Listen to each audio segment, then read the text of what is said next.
Welcome back. सबसे पहले पाकिस्तान आप देख रहे हैं एंड यू कैन इमेजिन कि हमारी क्या गुफ्तगू हो रही होगी। डेफिनेटली या क्रिकेट या खाना।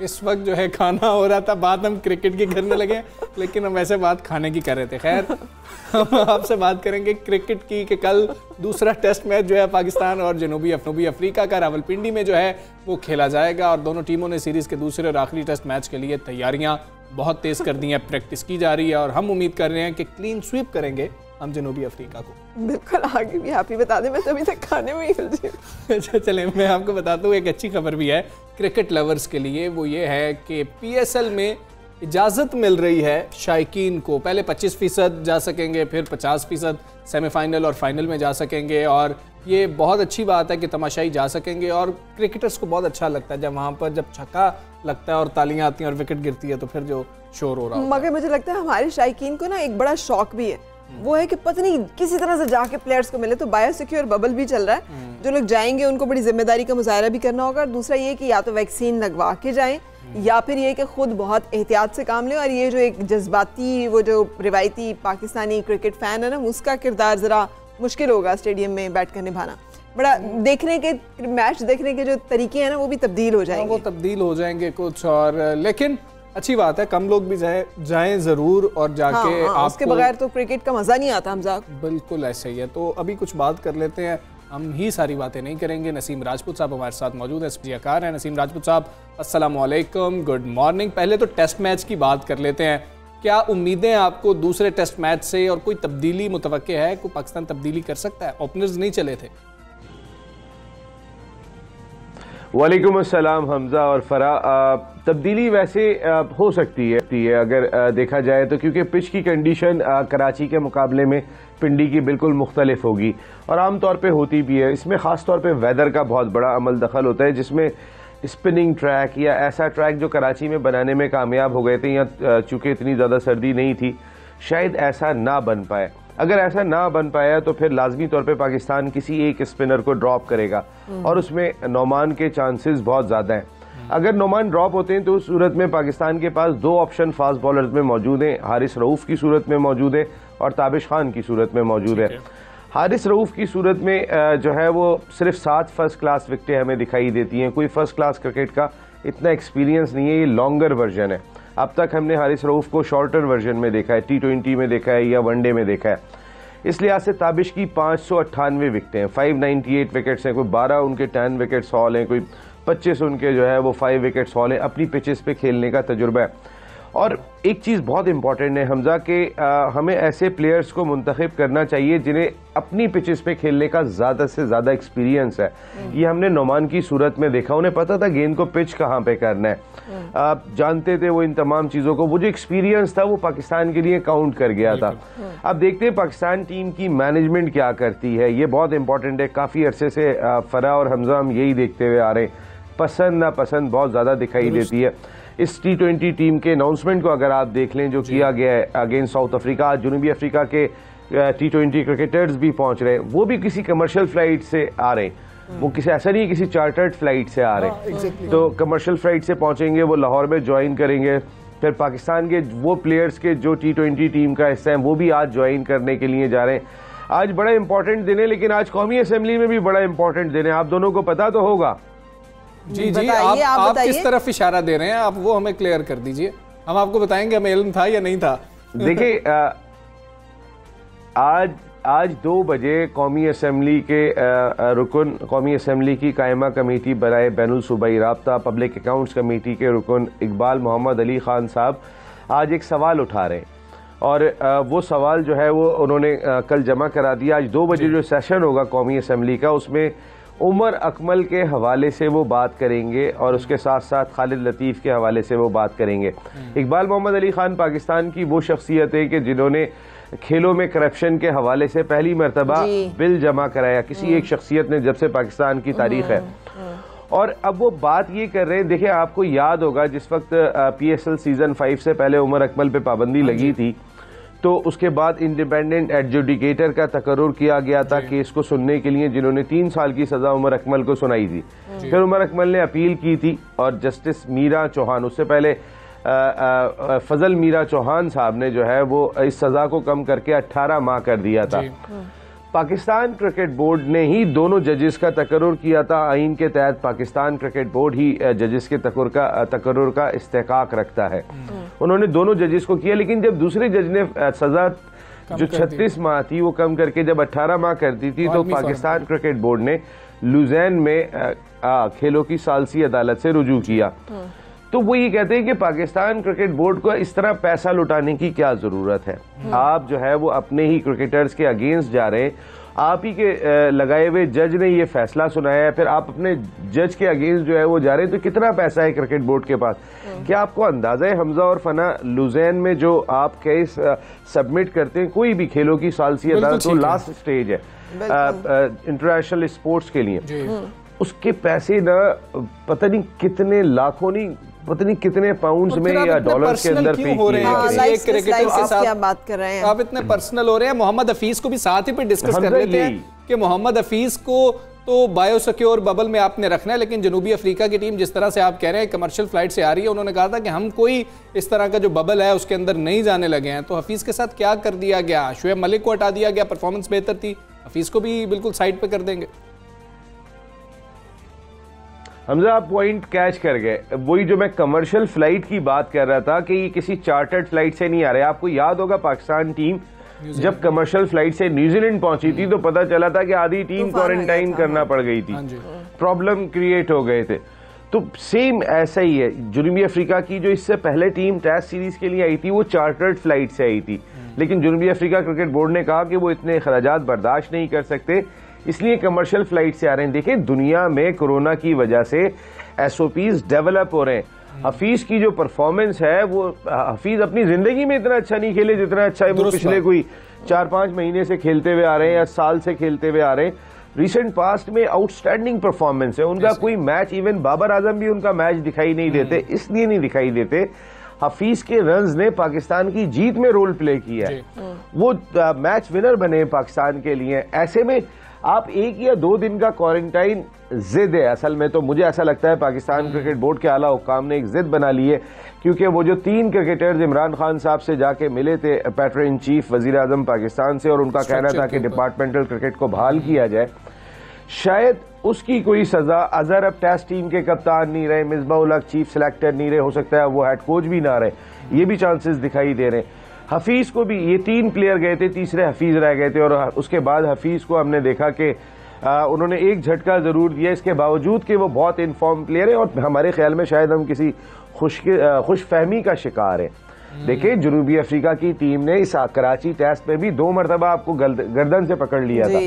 जब पहले दिन 220 पे वो आउट हुए थे, फिर 33 पे आपके 4 आउट कर दिए थे। देन सेकेंड इनिंग में आपने 158 की लीड ली थी, उनका 175 पे दूसरा आउट हुआ था, तो वो आपकी लीड तो 1 विकेट पे कवर कर गए थे। नसीम राजपूत साहब, उन्होंने आपको ऐसा नहीं था कि कोई आसा 2 बातें, एक तो जिस इशू पे आप बात करें कि कितने और लोग अनाओं पे कुर्बान होंगे, और ना खुदा जो है हमारे पीसीबी के उन्हें कब होश आएगा, आने का कोई इम्कान है या नहीं है। पैटर्न इन चीफ जो है उनसे लोग ये भी तो सवाल करेंगे कि आप खुद इतने बड़े क्रिकेटर रहे हैं और आपके दौर में अगर क्रिकेट की बदहाली हो जाए तो फिर इल्ज़ाम जो किसके सर आएगा। दूसरा ये कि जिस टेस्ट की आप बात करें, पिंडी टेस्ट में भी आप बता रहे हैं कि विकेट स्लो तो बन नहीं सकेगी क्योंकि वहाँ पे मौसम जो है निस्बतन सर्द है और खुश्क रहने की भी प्रेडिक्शन की गई। अगर स्लो विकेट ना बनी तो फिर वो जो हमारा जो बॉलिंग अटैक है वो उस तरह से परफॉर्म कर सकेगा जैसे यहाँ पर हमने पहले टेस्ट में किया और मैच थोड़ा सा टर्न अराउंड करने में कामयाब हो गए थे हम। देखिए हम अपना मैच स्पिनर्स की वजह से जीते, उसमें फवाद आलम की इनिंग बहुत अच्छी थी, अजहर की इनिंग बहुत अच्छी थी, फ़हीम अशरफ की इनिंग बहुत अच्छी थी, लेकिन हम मैच तो अपने स्पिनर्स की वजह से ही जीते। अगर आप फास्ट बॉलर्स का कंपेयर करेंगे तो रबादा, एनगीडी, वो बॉलर्स हमसे कहीं ज्यादा बेहतर है। तो जब कंडीशन जो है वो आइडियल कुछ इस तरीके की आ गई कि पिच ने पेसर्स को सूट किया, तो उस सूरत में जो है वो थोड़ा सा साइकोलॉजिकल एडवांटेज जनूबी अफ्रीका के साथ होगा, हमारे साथ नहीं होगा। उनके जो पेसर्स हैं उनके विकेट्स की तादाद देखें, सारी दुनिया में जाके वो लीग्स खेल रहे हैं, यानी आईपीएल भी खेलते हैं, रबादा भी और एनगीडी भी, तो उनके बॉलर्स फिर हमें वहां पे टफ टाइम देंगे।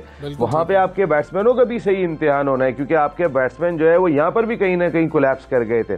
और दूसरी बात फरा आपने की कि इमरान खान साहब के दौर में तो वाकई ये एक बहुत बड़ा सवाल है। देखिए 1992 इमरान खान साहब बहुत बड़े प्लेयर थे। इमरान खान साहब की as a player world wide जो है वो उनका शुमार हुआ करता था। आज भी आप उनकी शोहरत देखेंगे, विराट कोहली के मुकाबले में वो ज़्यादा वोट ले गए। अभी जो रिसेंटली एक इंटरनेशनल क्रिकेट काउंसिल ने सर्वे कराया था, तो विराट कोहली जो इस वक्त दुनिया के महंगे तरीन क्रिकेटर हैं, हमारे वजीर आजम इमरान खान साहब ने जो इतना काम किया हुआ था वो उनसे भी बारी रह गए। लेकिन देखिए ना शौकत खाना अस्पताल बनता, बिल्कुल मैं आपको सच्चाई से बता रहा हूं, अगर पाकिस्तान वर्ल्ड कप नहीं जीतता। इमरान खान साहब के पीछे जो है ना वो मेन चीज जो दिखाई देती है वो क्रिकेट ही दिखाई देती है। लेकिन अब खान साहब वजीर आजम है इस मुल्क के, उनके पास और बहुत काम है। रोज जो है वो मुख्तलिफ चीजें दिखाई दे रही होती हैं, कभी मईशत के तौर पे, कभी अपोजिशन के तौर पे, तो वहां पे शायद क्रिकेट को देखने के लिए उनके पास इतना टाइम नहीं है। तो क्रिकेट बोर्ड के ऑफिशियल्स इतने बड़े बड़े ब्लंडर्स कर रहे हैं कि भाई अगर 6 टीमें उन्होंने कर दी थी, हम आज तक 2.5 साल में उन 6 टीमों की एसोसिएशन बनाने में नाकाम रहे। फिर सेकंड टाइम ऐसा हुआ कि जो जुए की कंपनी है उसके ऊपर हमारी जो फीड जा रही है और उसके ऊपर जो है वो जुआ खेला जा रहा है। ऐसा कभी नहीं हुआ, ये सेकंड टाइम। पहली मरतबा जब हुआ था तो पाकिस्तान सुपर लीग सीजन 5 में हुआ था, आपको याद होगा हमजा और फरा। और उस वक्त जो है वो पाकिस्तान क्रिकेट बोर्ड ने कहा कि ये हमारे कमर्शियल पार्टनर की गलती से हुआ है, और उसके बाद उन्होंने कहा कि उन्होंने हमसे माफी मांग ली है। हालांकि ये माफी पे खत्म होने वाला मामला नहीं था। इस्लामी जमहूरिया पाकिस्तान है, यहाँ पर जो चीज बैन है, जो चीज नहीं होनी है वो नहीं होनी है। लेकिन इसके बावजूद फिर सेकंड टाइम हो गया, तो इसका मकसद है क्या कोई। नसीम राजपूत साहब, बहुत आपका सुबह सवेरे पाकिस्तान से आप बात कर रहे थे, कल दूसरा टेस्ट शुरू हो जाएगा और उम्मीद करते हैं कि बैट्समैन जो हैं वो कुछ बेहतर परफॉर्म करेंगे। बॉलर्स ने तो कराची टेस्ट में हमें जितवा दिया।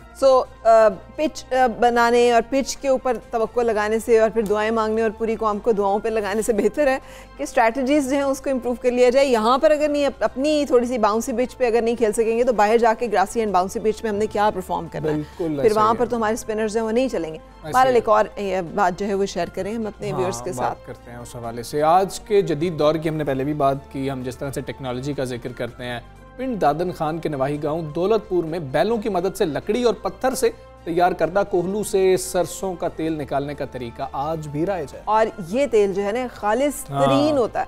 वैसे भी जैसे कहते हैं ना पुड़े वाली एक चक्की होती है, पता है आपको, उसको आटा जो पीसा जाता है, अभी जिस चक्की पे पीसा जाता है, आपको पता है इसमें आटे की जो ग़िज़ाइयत तो बड़ी मुतासर हो जाती है, उसके बहुत सारे जो ऐसे इंग्रेडिएंट्स जो ज़ाया हो जाते हैं। लेकिन जो पुड़े की जैसे पंच चक्की की टाइप की चक्की होती है, जो हमारी पुरानी चक्की है, हमजा मुझे ऐसे देख या चक्की जो घर में होती थी, उस पर जो आटा बनाया जाता है उसके अंदर वो तमाम ग़िज़ाइयत और न्यूट्रिएंट्स मौजूद रहते हैं। इसी तरह ये कोलू है, जो बिजली से चलने वाले कोलू हैं, उनमें इस तरह से बहुत सारी ग़िज़ाइयत जो है वो नहीं मेंटेन रहती है। जो कोल्ड प्रेस की हम बात करते हैं, it's almost close to cold press, ये उसका देसी तरीका है। हाँ, तो ये दौलतपुर के 2 भाई हैं, सोंदा खान और पांदा खान, इस सकाफती वर्से को जिंदा रखे हुए हैं। किस तरीके से इन्होंने इस वर्से को जिंदा रखा है, आबिद कुरैशी ने एक रिपोर्ट तैयार की है, उसमें देखते हैं। साहब, सरसों के पीले पीले फूल हर किसी की तवज्जो का मरकज होते हैं, लेकिन सरसों के बीजों से तेल निकालने का काम कहीं कहीं नजर आता है। दौरे जदीद में जहां हर चीज मशीनों से तैयार की जाती है, वहां आज भी पिंड दादन खान के नवाही गांव दौलतपुर में लकड़ी और पत्थरों से तैयार करदा कोलू से तेल निकालने का तरीका राइज है।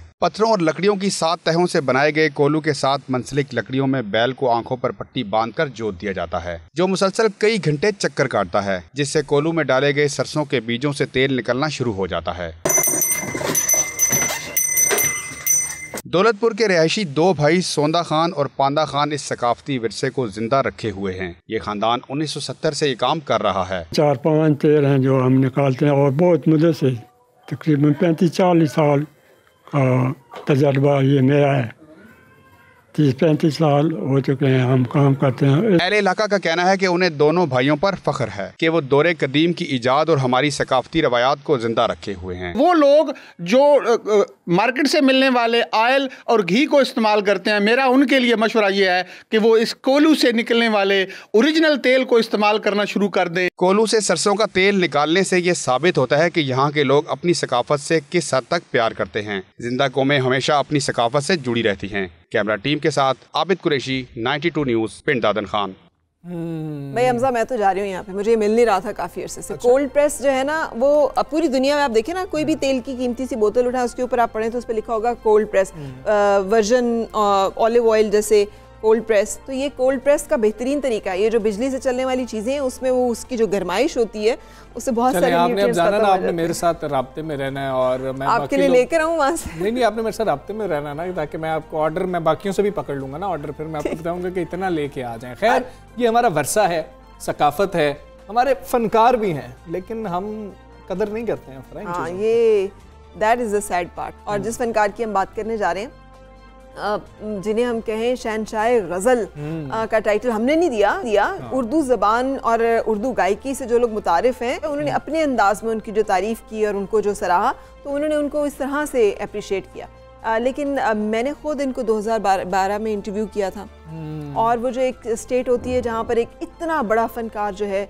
वो जब नज़रअंदाज होता है या उसको जब ज़रूरत पड़ती है तो फिर उसके ऊपर क्या सितम ज़रीफ़ी होती है, वो तकलीफ दे। हम उस्ताद मेहदी हसन खान साहब की बात कर रहे हैं, और जुल्म ये है कि हम ये कहें कि मर के भी करार नहीं पा सके हैं, चैन नहीं पा सके हैं। कुछ ऐसा ही हाल है गज़ल को अमर कर देने वाले शहनशाह गज़ल मेहदी हसन खान साहब के साथ, ऐसा ही कुछ हुआ है। हम सब ने किया है, हम सब ने वो क्रेडिट नहीं दिया जो उनको मिलना चाहिए। अभी जिस इशू की बात कर रहे हैं, स्क्रीन पे आप मनाजिर देख सकते हैं कि इनकी आखिरी आराम गाह जो है वो कचरा कुंडी में तब्दील हो गई। पूरा कब्रिस्तान जो है, यहाँ पर कचरा जो है वो फेंका जा रहा है, जिसके ऊपर जो है ना वो बहुत सारे लोगों ने तकलीफ़ का इजहार भी किया और इसके बारे में इनिशिएटिव भी लिया है कि अब इसको रीवैम्प करें इस कब्र को, और यहाँ पर जो है बेहतरी लाई जाए।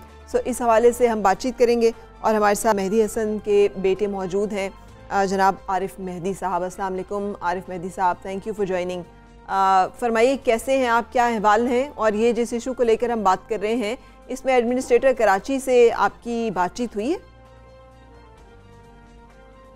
जी, बात हुई है हमारी उनके साथ, और काफ़ी दफ़ा बात हुई है, मगर ये कि जिस तरह तवज्जो देनी चाहिए वो नहीं दी जा रही, और इस बात को आज तकरीबन 9 साल गुजर गए हैं। अच्छा, ये 9 साल से मसला, ये कौन सा कब्रिस्तान है, कहाँ वाक़े है, और ये मसला आपने उठाया है, एडमिनिस्ट्रेटर कराची से डिस्कस किया है, उनके सामने रखा है, और आप कह रहे हैं 9 साल से इसके बारे में बातचीत चल रही है?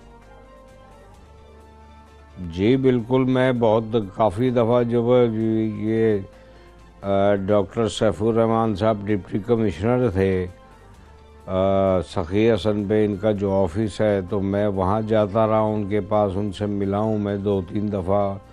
उन्होंने मुझे रिस्पॉन्स अच्छा दिया कि भाई आप उनको उनके लेटर बना के हमें दें, हम इस पे काम करवाएंगे। उसके बाद फिर ये सिविक सेंटर में मतानत अली खान साहब थे जी, उनसे मेरी मुलाकात रही। तो जो बाउंड्री अभी जो बनी हुई है, वो बाउंड्री उनकी यानी कि ज़ेर निगरानी ये सारा सिलसिला हुआ, मगर उसके बाद जो है ना हम मुसलसल कोशिश ही करते रहे, और दिन ब दिन जो है ना वो मज़ार की जो हालत है वो अबतर से अबतर होती गई, बिल्कुल, और वो उसको जो है कचरे का ढेर बना दिया गया।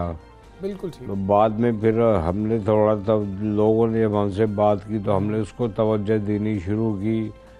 तो अब मैंने उस पर वहाँ जो है ना थोड़ा मलबा डलवाया, क्योंकि वो ज़मीन जो है ना वो कब्र की वो नीचे है, तो जिसकी वजह से बारिश होती थी और पानी जमा हो जाता था। बिल्कुल ठीक है। तो हमने उसमें मलबा डला के उसको ऊपर किया है। अब ये 5 से 6 फुट जो है ना मज़ार और ऊपर होगा, और उस पर हम जो है ना यानी कि मलबा और बालू रेत वगैरह डलेगी, ताकि इस पे हम एक आधा जो है ना इसको मज़ार इसको फर्श बनाएंगे और आधा हम इसको गार्डन बनाएंगे। बिल्कुल ठीक है, ताकि ये लोगों कहिएगा का आना कि जाना अब हो। तो ऐलान कर दिया गया कि पहले भी एक ऐलान खैर किया गया था कि मज़ार बनाया जाएगा, उसकी तामीर की जाएगी और फिर उसकी देखभाल भी की जाएगी। अब रेनोवेशन की बात हो रही है। अब तो एडमिनिस्ट्रेटर कराची लाइक अहमद ने फिर से बात की है, तो अभी आपको कोई उम्मीद है कि हो सकेगा, या ये भी सिर्फ एक दावा ही होगा, मीडिया के सामने आके सिर्फ एक करने वाली बात होगी, उसके बाद खामोशी हो जाएगी?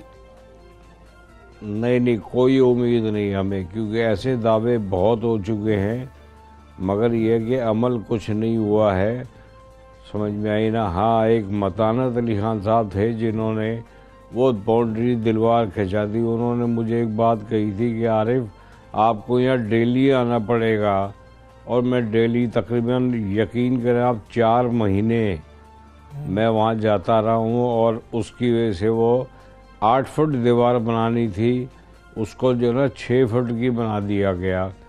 और बजट जो उन्होंने, मैं वो बोलूँगा नहीं कि कितना उन्होंने यानी कि अप्रूवल किया था, जो इनके गवर्नमेंट के ठेकेदार हैं उन्होंने इसका आधा बजट में जो ना वो दीवारें खड़ी कर दी। ये फरमाइएगा, 6 फुट की। जी ये फरमाइएगा कि ये कब्रिस्तान है कोई जहाँ पर इस वक्त हमें जो पता चला वो ये कि यहाँ पे कचरा कुंडी बना दी गई, तो बाकी कब्रें भी मौजूद हैं, या ये मामला सिर्फ मेहदी हसन खान साहब की जो कब्र है उसके साथ है? नहीं, ये बहुत बड़ा कब्रिस्तान है, मोहम्मद शाह कब्रिस्तान। ये जो है ना अंडा मोड़ के करीब बना हुआ है, और इसका जो गेट नंबर 3 है वो रास्ता जो ना वो मज़ार पे जा रहा है। तो वहाँ जो एक कोई MNA उनके वालिद का इंतकाल हुआ, तो गेट के साथ अंदर घुसते इनके वालिद को दफनाया गया। तो उस पूरी जो ना रोड के ऊपर गेट नंबर 3 पे जो ना खंबे लगा के लाइटें लगा दी 2 दिन के अंदर। और जो वहाँ से जो आधा किलोमीटर का रास्ता भी नहीं, अंदर जो मज़ार को जा रहा है, 5-6 खंबे वहाँ नहीं लगाए गए इन लोगों से। तो जबकि हमने उनको भी मैसेज भिजवाया था कि जो सब लोग हैं, जिन सब लोगों के वहाँ पे उन वारिसीन तो मौजूद होंगे जो सब लोग वहाँ पे मदफून हैं, तो वो सब लोग मिलकर इस मामले में क्यों नहीं बातचीत करते? अगर इस तरह से मतलब ये तो तौहीन है कब्रिस्तान की भी, कि वहाँ के जो आदाब हैं उसमें ये है कि वहाँ पे कचरा तो नहीं फेंका जा सकता, वहाँ पे इस तरह से बेहुरमती तो नहीं की जा सकती है कब्रिस्तान की। तो फरमाइएगा कि उसके बारे में सेंसिटिविटी क्यों मौजूद नहीं है एडमिनिस्ट्रेशन में? और साथ ये भी बता दीजिएगा कि क्यों हम अपने फनकारों की कदर नहीं करते हैं, हुकूमती सतह पर क्यों उनको ऑन नहीं किया जाता है? आपने क्या कुछ देखा जब खान साहब इंतकाल कर गए, उसके बाद जो हालात सामने आए? जनाब ये तो 70 सालों से यही हो रहा है। आप देख लीजिए, मैडम नूरजहां से 20 साल पहले दफनाया गया, डिफेंस में उनकी खबर है, समझ में आए ना, उसको भी कोई उनके जो चाहने वाले हैं वो चले जाते हैं तो उसकी देखभाल हो जाती है। मगर ये कि जो मेरे वालिद साहब के मज़ार का हाल हुआ, क्योंकि गवर्नमेंट ने जब इनको दफनाया जा रहा था कि जी हम इनको जो है ना 2500 गज ज़मीन वहाँ मेंशन की गई कि यहाँ इनको दफनाएंगे। वो दफना तो दिया, दफनाने के बाद उसको जी ताज महल बनाएंगे और ये बनाएंगे वो बनाएंगे, बातें तो बहुत हुई। और उस वक्त हिंदुस्तान में भी लता जी ने इस बात को मेंशन किया था कि जी जिस तरह ही आगरा में ताज महल बना हुआ है मोहब्बत का, ये म्यूज़िक का ताज महल खान साहब के मज़ार के हवाले से बनना चाहिए। तो वो उस वक्त तो जब बातें की गई, अब हम इसको वाइट टोटल बनाएंगे ताकि ये वाइट महल म्यूजिक का वाइट में कोई वादा पूरा नहीं हो सका। आरिफ मेहदी साहब बहुत शुक्रिया आपका। मुझे वो शेर याद आ गया, कितना बदनसीब है ज़फ़र के दफन के लिए 2 गज़ ज़मीं भी ना मिली कुए यार में। वो लोग जिन्होंने सारी ज़िंदगी इस मुल्क के लिए काम किया हो, अपनी आवाज़ के ज़रिए से, अपने फ़न के ज़रिए से खिदमत की हो, अगर उनके साथ उनके जाने के बाद ये मामलात हो तो ये यकीनी तौर पर बाइस शर्म भी है। और आज भी ये सब मेहदी हसन खान साहब की गज़लें सुनते हैं, गाते हैं, बहुत मतलब हर जगह जो है उनके गाए हुए गीत जो है वो गाए जाते हैं। सो इस बारे में नज़र करने की और इस बारे में फैसला करने की बहुत ज़्यादा ज़रूरत है। हम दोनों को इजाज़त दीजिए, अल्लाह हाफिज़, अपना बहुत ख्याल रखिए।